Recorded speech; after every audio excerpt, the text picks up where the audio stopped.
Hi everyone, my name's Kalthoff and welcome to a Stamping to Share video.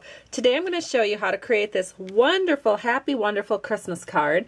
And I got the idea from my downline, Angie London. I went to one of her card buffets and this is one of my very most favorite cards that we made that night, although all of them were lovely. So I'm actually going to have my customers make this at my card buffet this month. And so let's get started. The first thing that you're going to need is some garden green paper. I've cut it at 5.5 by 8.5 and scored it at 4 1/4. Then I'm just going to fold it, and using a bone folder I am going to fold this a little bit more securely so that the card will lay flat for us while we work with it. The next step is to take a piece of pistachio pudding paper, and I've got this cut at 4 by 5 1/4. Since there's no woody ribbon wrap around this particular piece of paper, we can just go ahead and, using a little multi-purpose liquid glue, can go ahead and just glue that right down to the front of our card. Then I have two pieces of Whisper white paper. I've cut them at 3 3/4 by 5 inches, and one of those pieces will go on the outside of our card and one of those pieces will go on the inside of the card. So I'm going to go ahead and put these down just so that we can kind of get them out of the way for the moment. So I'm going to use snail for that because anytime I'm working with Whisper white I prefer to use snail. So here is the inside panel, and I'm just going ahead and making that so that it's nice and even between all the borders, and here is the outside panel. So we can just go ahead and put this on the card again, just making sure that all of our borders are even. And now I can go ahead and do a little stamping. I'll just go ahead and stamp my sentiments. So this is the sentiment that I'm using on the outside of my card, and it is a photopolymer stamp, and it is from the stamp set called Wondous Wreath. You can see it. That's the stamp set we're using, which can be bundled with a coordinating set of framelets from Stampin' Up. And that is called the Wonderful Wreath Framelet Dies. Now you could buy these separately, but it makes more sense that if you're going to be getting this, to go ahead and get the bundle. It'll save you 15%. Now on the inside of the card we'll stamp our inside sentiment. So I'm inking it up in real red, and I just I'm going to put this right here, and our inside sentiment is done as well. So now we're just going to set this aside for a minute, and we're going to take a piece of scrap paper. This is Whisper white. I think I have this cut about, I think it's 4 by 4. And then I'm going to take my for stamping, this is my paper piercing mat, but as you can see I have it labeled for stamping. And I'm going to ink up the wreath. I'm going to use the largest wreath, the largest one that comes in this set, and I'm inking it up in pistachio pudding. And then I'm flipping it over, and I am going to stamp it right here. Now I have to share something with you. There is a little tab, and I try to keep that tab to the top. Now I have taped this down because I have a lot of customers coming over in a couple of days, and they're going to be making this card. So I've taped this down, but I've let them know that that's the top of the stamp. So I want that at the top of the paper. Now if you forget which is the top of the paper, sometimes it's a good idea just to make a mark so that you know what is the top on your paper. That's important to know when you go to the Big Shot machine.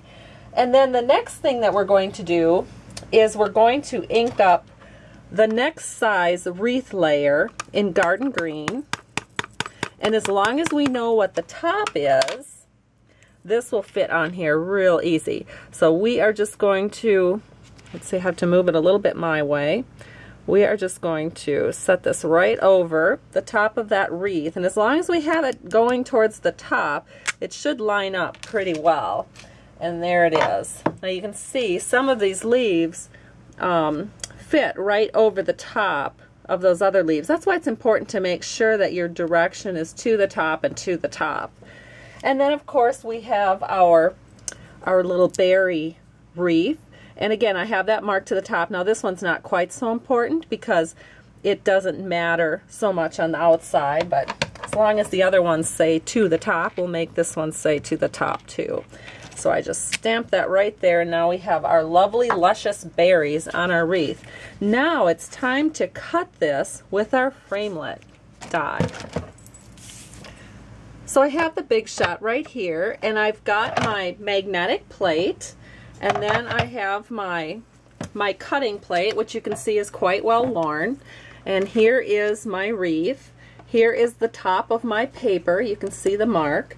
And so now what I'm going to do is I'm going to gather my framelets here to fit this wreath.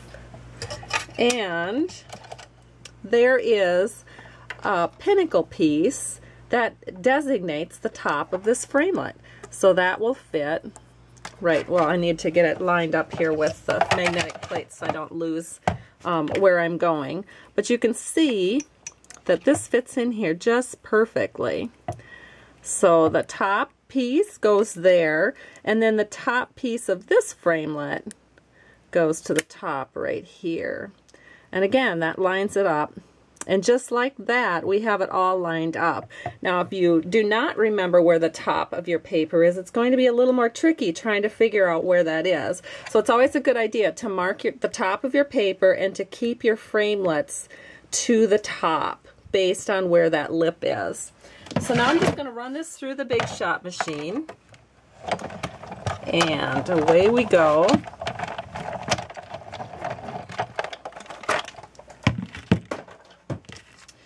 And here's what it looks like.